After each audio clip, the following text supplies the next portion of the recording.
Bu voqea 2 yil oldin yozda bo'lgandi. O'shanda 14 yoshda edim. Estoniyada kichkina shaharda yashardim. Sten nomli eng yaqin do'stim bo'lardi. Sten nariga hovlida turardi. U do'stim bilan o'rmonda yurishni yoqtirardik. Chunki har xil qiziqarli narsalarni ko'rardik. Bir kuni o'rmonning o'rtasida eski uyni ko'rib qoldik. Orqasida ko'l ham bor edi. O'sha uy biznikidan unchalik uzoqda emasdi. Yo'lda borguncha arvohlarni ko'rsak deb hazillashib keldik. Boyagi uyga yetib borganimizda rostdan ham o'zimizni yomon his qildik. Do'stim bu yer haqiqatdan ham qo'rqinchli ekan, ketaylik dedi. Men esa qo'rqoq bo'lma, ichkariga kiramiz deganim katta xatoim edi.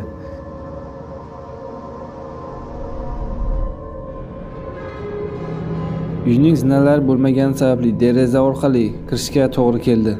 Ichkariga kirganimizda bilmadim nima bo'ldi. Xuddi bizni kimdir kuzatayotgandek edi.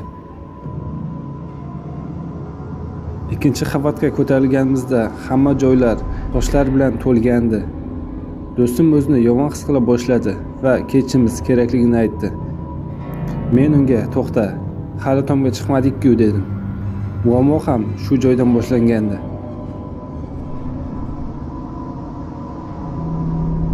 Tomga chiqib hamma joyni tekshira boshladik. Do'stim birdaniga baqirib yubordi. Orqamga qarab nima bo'layotganini so'ramoqchi edim. Gapimni oxirigacha ayta olmadim. Bitta osilib turgan ayolni ko'rdim. Og'zidan ko'pik oqayotgandi va yuzlari ko'kargan. Bor kuchimiz bilan tashqariga yugurib ketdik va uyimiz tomon yo'l oldik. Yugurayotganda daraxtda kichkina qo'rqinchli qo'g'irchoqni bizga qarab o'tirganini ko'rdim. Orqamga qaytib qaraganda esa u yo'q edi. Politsiyaga qo'ng'iroq qildik va boyagi ayol haqida aytib berdik. Ular aytilgan joyga bordi va ayolni yonidan qo'g'irchoq bilan topishibdi. Keyinchalik politsiya bizga ayol zaharlanganini aytdi.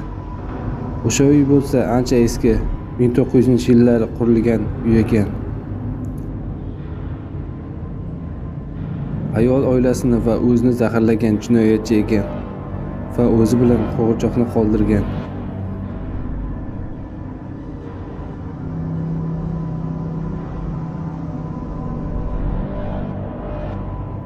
Bir safar onam bitta hikoyani aytib bergandi. Unga buvim aytgan ekan. Buvim yoshligida yangi uyga ko'chib o'tgan. Yangi uy suvning ustida joylashgandi. Qo'shnilarnikiga chiqadigan bo'lsa, qayiqdan foydalanishga to'g'ri kelardi. Buvimning oilasi buddist bo'lgan ekan. Tunda ovqat tayyorlab, ertalab rohiblarga bergan. Urf-odatlari shunday bo'lgan ekan. Keyin tushunarsiz narsalar sodir bo'la boshlagan, ya'ni ovqatlar yo'qola boshlagan. Birinchi gumon qiladigan narsa oila a'zolari edi. Kimdir o'g'irlab yeganda ham bitta odam yeb tugata olmasdi. Chunki ovqatlar 3, 4 yoki undan ko'proq odamlar uchun tayyorlangan. Bitta odam yeb tugatishi mumkin emasdi. Bu holat bir necha oy davom etgan. Bir kuni daryo suvi qaytgandi. Suv ancha pasaygan. Yer bemalol ko'rinardi. Shunda buvim dahshatli narsani guvohi bo'lgan ekan. Uyning ostida bitta murda yotgandi. Shunda ovqatlarning barchasini o'sha yegan deb taxmin qildi. Onamning aytishi bo'yicha kimdir uni o'ldirib daryoga tashlab yuborgan. Va oqib kelib uyning oyog'iga ilinib qolgan.